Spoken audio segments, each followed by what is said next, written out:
Hi, Misha here, and reflecting on universes I haven't talked about in a bit, especially using the new camera, I realized I haven't visited the alien ships, as I have a few of the Eagle Moss diecast models.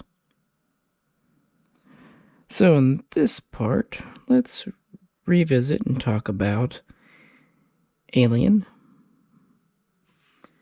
specifically the USCSS Nostromo and her shuttle here, the Narcissus. And they are very fond of naming ships in the Alien franchise based on Joseph Conrad novels. With that, let's just jump right in. Here we are on the spitting thing. So let's talk about the history and specs of the ship and universe. And also I wanted to reflect upon why Alien and Aliens were among my favorite films, at least of that type of genre as a kid. And I don't really like a lot of horror slasher type films because, well, being blind, there's not much to appreciate about them. But Aliens, they're a little different. So I'll muse upon that in this video too. Why not? So the Nostromo. This is an M-Class freighter manufactured by Lockmart, presumably a shortening of Lockheed Martin.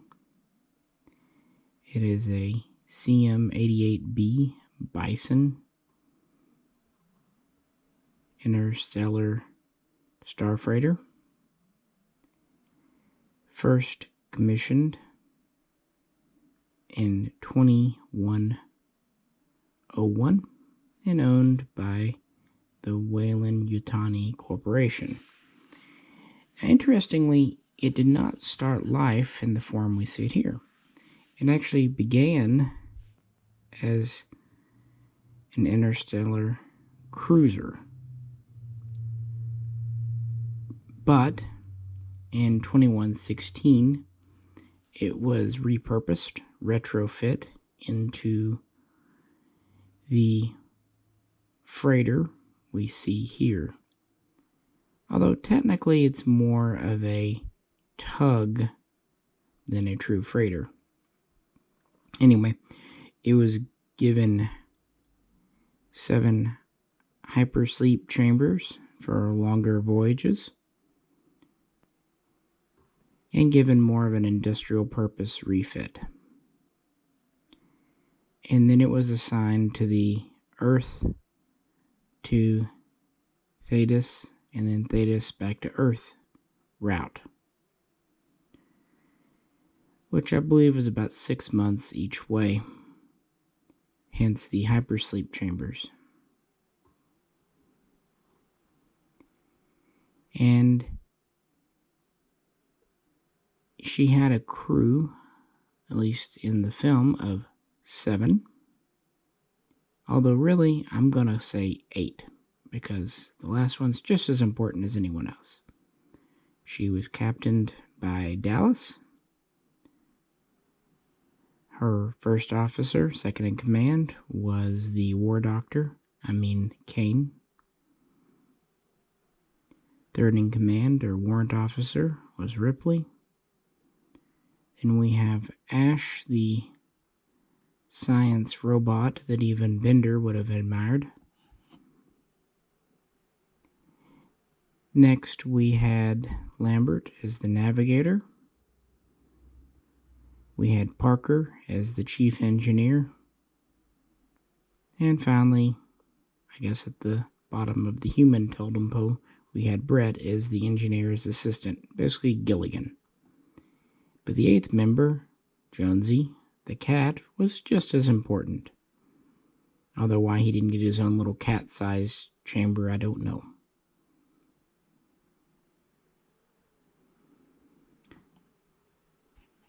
These 2 large engines were added during the Nostromo's transformation from interstellar cruiser into interstellar ore freighter tug towing mining vehicle, and they can haul a lot.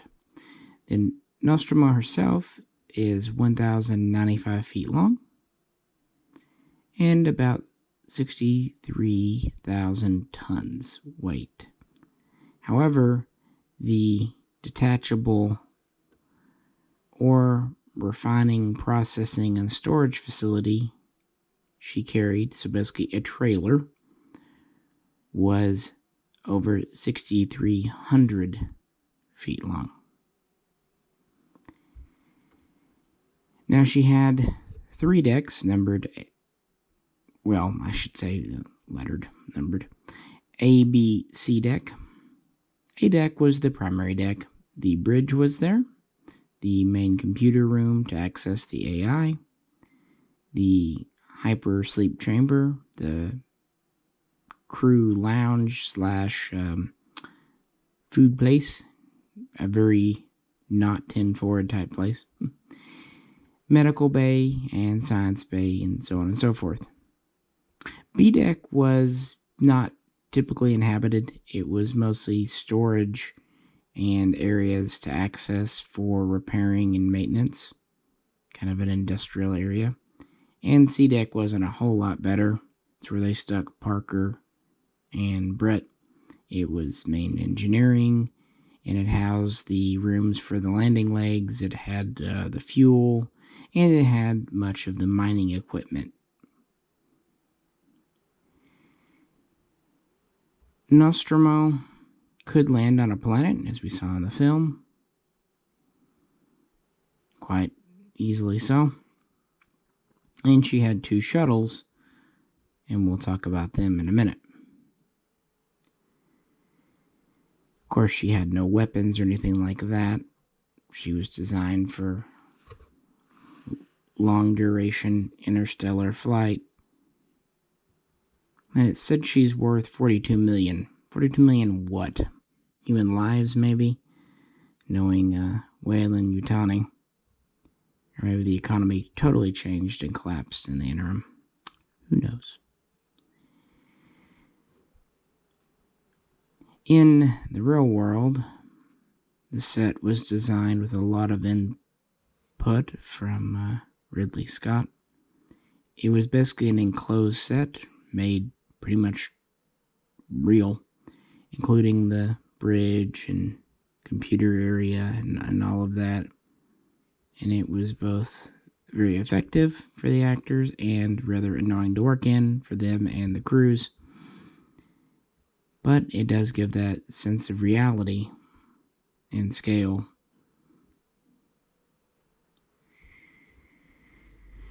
It was just a typical Ridley Scott way of doing things.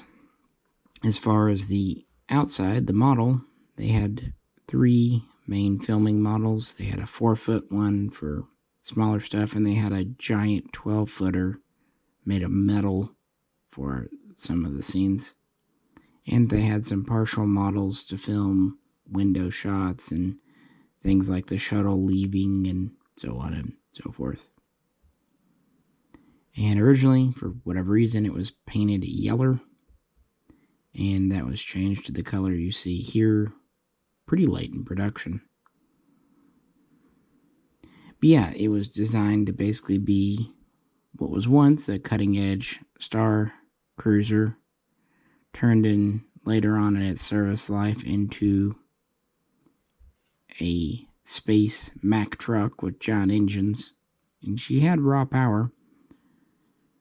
She was powered by up to 4 nuclear fusion engines. She used water as part of her reaction mass, especially for sublight flight.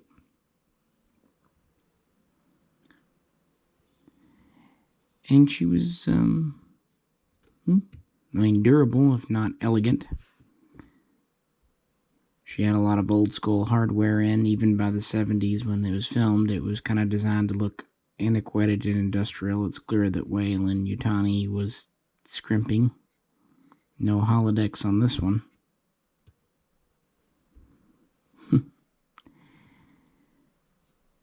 But it was definitely a model designed with a lot of thought, as you'd expect from the director. So yeah, the voyage happens. They go from Earth to Thetis, and they're on the return trip, when in June of 2122, they intercept a transmission from an uncharted moon in the Zeta Reticuli system, which was actually picked because of the whole Barney Betty Hill thing. Later, the moon will be named LV-426, but in Alien, it was just an unknown, unnamed, barely, sorta, not really habitable, very disgusting place. And of course, you know the film, the send out people. The doctor comes back with a facehugger. Fun shenanigans ensue involving cornbread. And when it's down to just Ripley and Jonesy, the ship is set to self-destruct and is lost in space. And that's where the Narcissus comes in.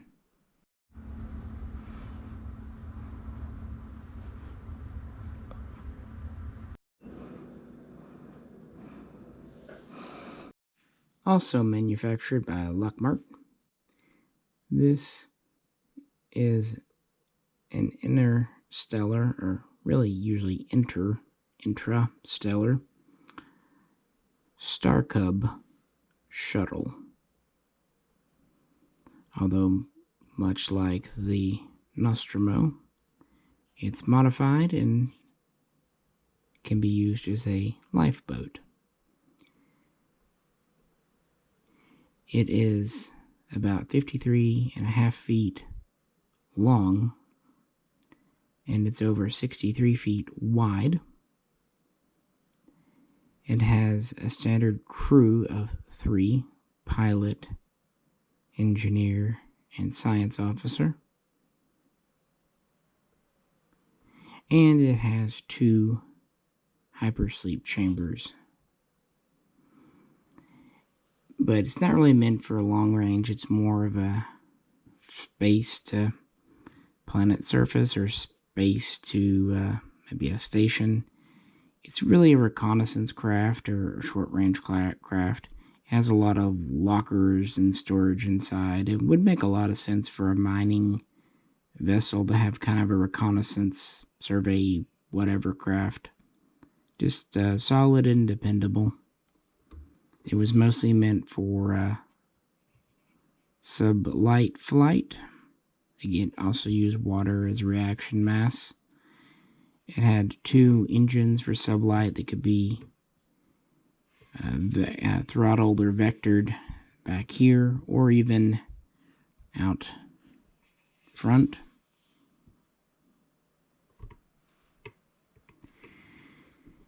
But it did have a low speed FTL capability, a tachyon shunt, and had a range of about 42.5 light years, at least based on the available fuel and everything else. But that was really a secondary use, whatnot. Again, mostly it was meant to be sublight and to be used within a star system. But since it was also to be deployed as a lifeboat, if something happened to the Nostromo, like, an alien. Yeah. Now, the ship actually had 2 of these. They had the Narcissus here, and they had the Salmacis. Although I don't think that was ever really shown. And they were basically stored, one on each side, towards the back of the engines there.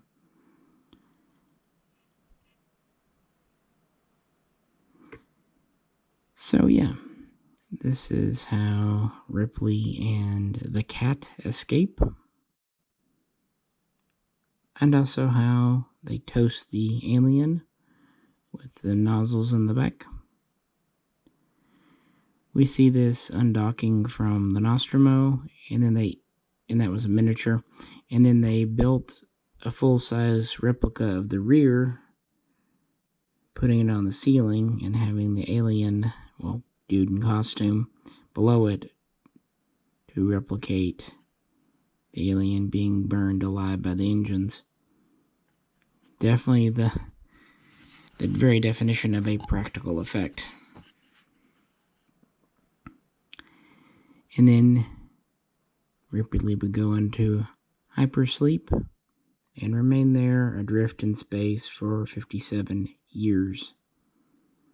And it said that it floated through many of the populated systems and was kind of on its way out again to unknown space when a salvage ship, the Trappist, happened to just stumble on it by chance, and was excited at first because, well, salvaging even an old starship like this was worth something. It's like finding an intact airplane, and then was perhaps rather disappointed to find that there was still a crew member in hypersleep, because then it meant it was kind of reverted back to the property of Weyland-Yutani. It's also worth stating that Ripley at that point was close to setting a record for the longest time in hypersleep. So 57 years, quite a while. In the real world, it's worth saying that after Alien, the miniature used for that film was lost or stolen or whatever. So for the beginning of Aliens, they had to make a new model, rebuild it, and they had to basically use the original film's footage, production, stills, whatnot. But again, the dedication to the craft that you would expect from James Cameron, even if it was only at the beginning. But it shows that continuity from the first film to the second to have a ship featured in both. So quite necessary. And that's pretty much the in-universe and a bit of our world history of these two models. So with that, why do I like Alien and Aliens in my position? And after reflecting, I think it's because the first film, while the second half is a lot of action and not a lot for me to really get involved in, the whole first half, a good hour plus of the film, is very slow and dialogue driven. It's also very atmospheric with a very interesting music score and very interesting, believable, real-world characters. It's often been called like truckers in space, which is very true, and it's a bit of a change from what we saw in science fiction up to that point, 1979. At that point, we'd had basically Star Wars, military type, and Star Trek, very positive future style. This was something else. This was real world, but not military, and just interesting. So I think it definitely appealed to a wide audience, and I also liked Blade Runner. Again, good music score and just interesting, plus good acting. I don't know. Plus back then, it was more of a cultural thing. As for the models here from Eagle Moss, of course, both come with the stand, all that good stuff. The Nostromo here is quite large.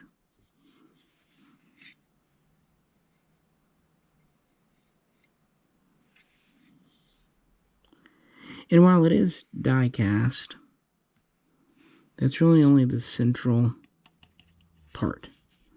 The engine's top part, nozzles,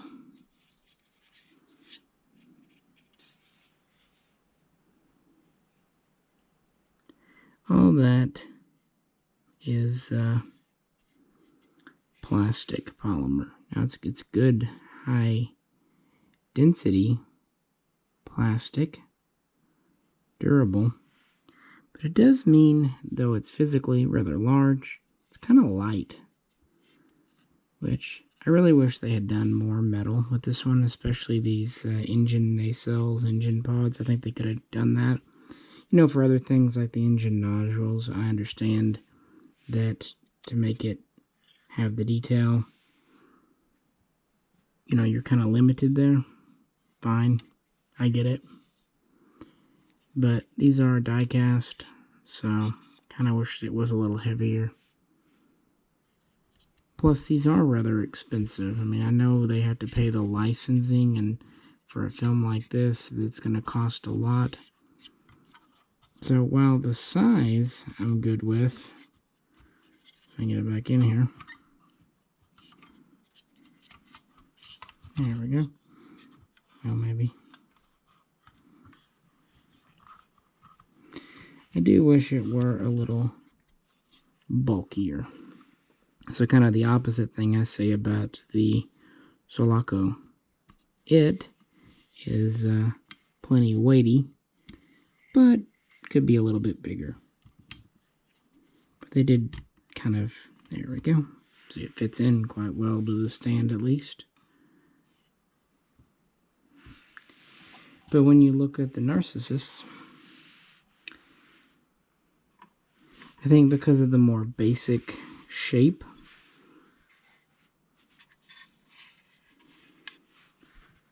for this, they were able to do a lot more metal, and this is pretty heavy. The whole top is metal, of course part of the engine is plastic, and part of the underside is plastic, although this is still metal. So this one is pretty solid feeling. Actually, it's quite heavy. So it's heavier than its parent ship.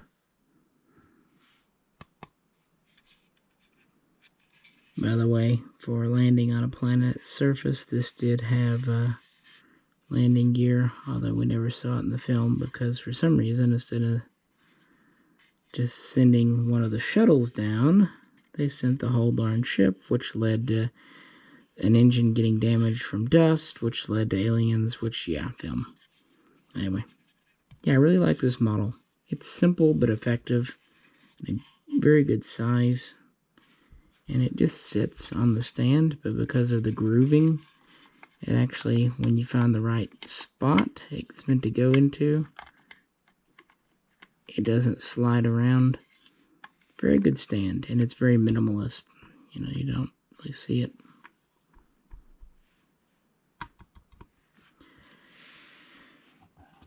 So for these, I would have to say I kind of appreciate the shuttle a little more, all things considered,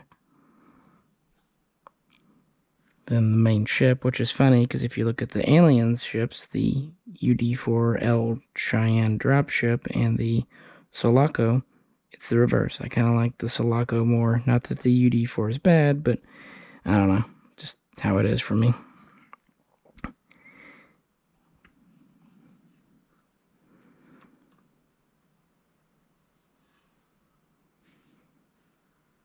So what do you think?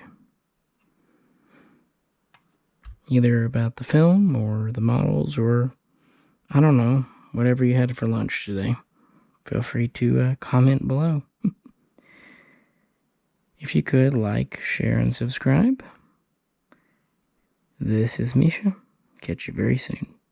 Next time.